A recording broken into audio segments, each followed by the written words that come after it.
Hai guys, di video kali ini saya akan share soal ciri-ciri bottom Bitcoin, di mana ada kemungkinan bisa ada dua bottom Bitcoin yang terjadi dalam beberapa bulan, di mana ini bisa membuat suatu fondasi yang kuat untuk melakukan bull run lagi. Saya juga akan update soal indikator yang berrelasi dengan Bitcoin seperti Nasdaq, DXY, dan USDT Dominance. Nama saya Kelby dan saya menyajikan informasi seputar fundamental, technical, dan on-chain analysis. Tonton video ini sampai akhir agar informasinya lengkap dan bermanfaat. Kita akan mulai dulu dengan Bitcoin di time frame daily, di mana masih berada di daerah pola descending triangle ini ya teman-teman. Jadi kemarin sempat turun sampai ke 28 ribuan di sini rupanya untuk long liquidation, jadi melikuidasi orang-orang yang memasang long dalam jumlah yang banyak. Dan itu bisa teman-teman lihat di high block ya teman-teman. Di situ ini kemudian dia balik lagi ke daerah descending triangle ini, berarti hanya untuk stop run saja, untuk melikuidasi orang-orang yang ngelong. Dan hari ini dia masih turun rupanya, dan ini sudah hari yang ketiga dalam posisi turun seperti ini. Apakah bisa naik ke atas? Bisa, ada kemungkinan karena ada support yang kuat di 28.800-an. Kemungkinan akan ada resistance yang kuat di daerah 29.700-an, yaitu garis downtrend ini. Kalau secara biasanya pola seperti ini itu cenderung bearish, jadi ketika break out, kemungkinan bisa break out ke bawah, dan itu targetnya adalah di sekitar 26.000 dan 27 ribuan. Di situ ada buying pressure yang cukup kuat dan kemungkinan bisa melakukan reversal atau naik lagi dari sana. Oke, dari indikatornya masih sama seperti kemarin, masih tidak terlalu bullish. Kalau untuk time frame 4 jam bagaimana kita lihat. Jadi sama-sama saja.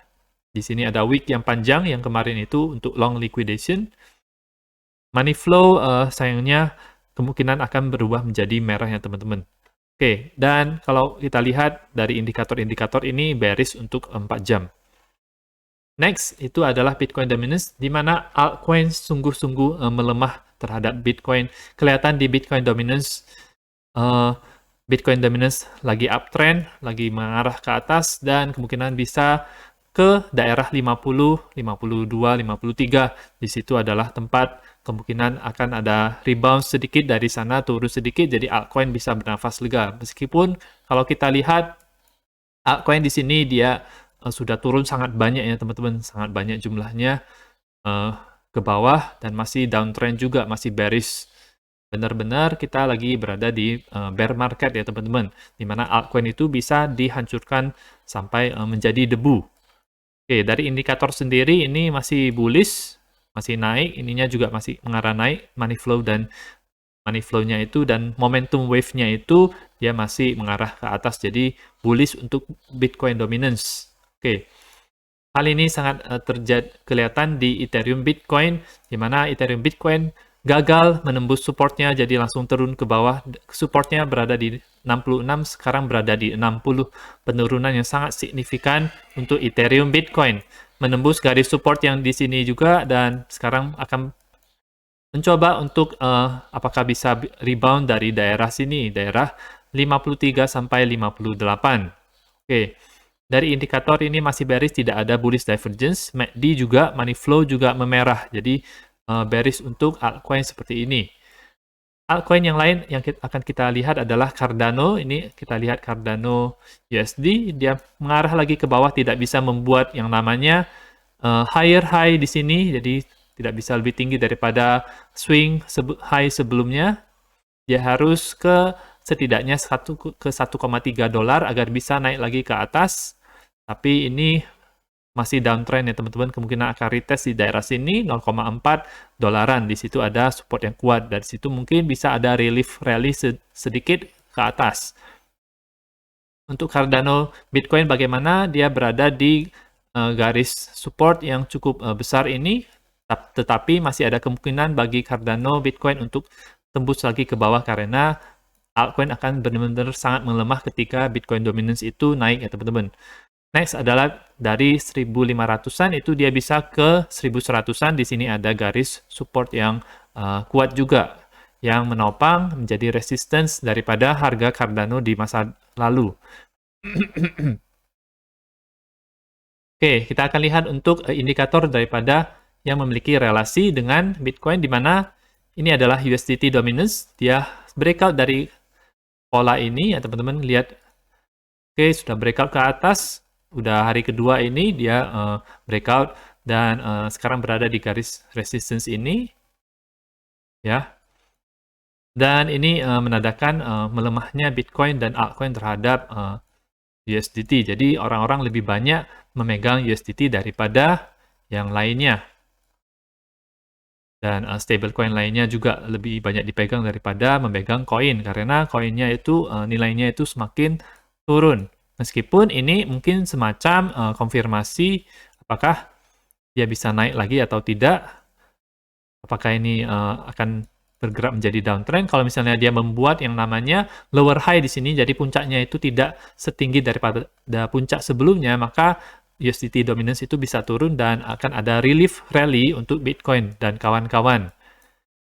Dari indikator sebenarnya kalau money flow dan momentum wave-nya itu masih bullish, RSI juga masih bullish, kemungkinan akan bisa terjadi adanya bearish divergence di sini ketika USDT dominance itu naik. MACD masih berusaha untuk tembus ke atas dan kira-kira seperti itu. Jadi lebih condong untuk bullish untuk USDT dominance. Bagaimana dengan Nasdaq, yaitu indeks saham di Amerika? Nasdaq ini kemungkinan bisa terjadi reversal. Dia sudah breakout daripada downtrend ini dan harusnya bagus untuk Bitcoin ya teman-teman. Hari ini mungkin dia akan bisa retest dulu di daerah ini 11.900-an. RSI-nya ini sudah melengkung seperti ini, itu bagus untuk pergerakan harga ke depannya bisa naik, dan MACD juga sudah cross ke atas. Money flow ada terakhir kali ada green dot di sini, dan di sini itu memang belum menghijau tetapi sudah mulai mengarah ke atas, mau berubah menjadi hijau. Oke, kemungkinan akan ada retest dulu. Ada bullish divergence di sini, jadi ketika harga Nasdaq itu turun, RSI-nya itu meningkat di sini. Itu bisa mendorong Bitcoin untuk naik, karena Bitcoin itu dia berkorelasi positif dengan Nasdaq, meskipun mungkin kadang-kadang agak telat atau kecepatan.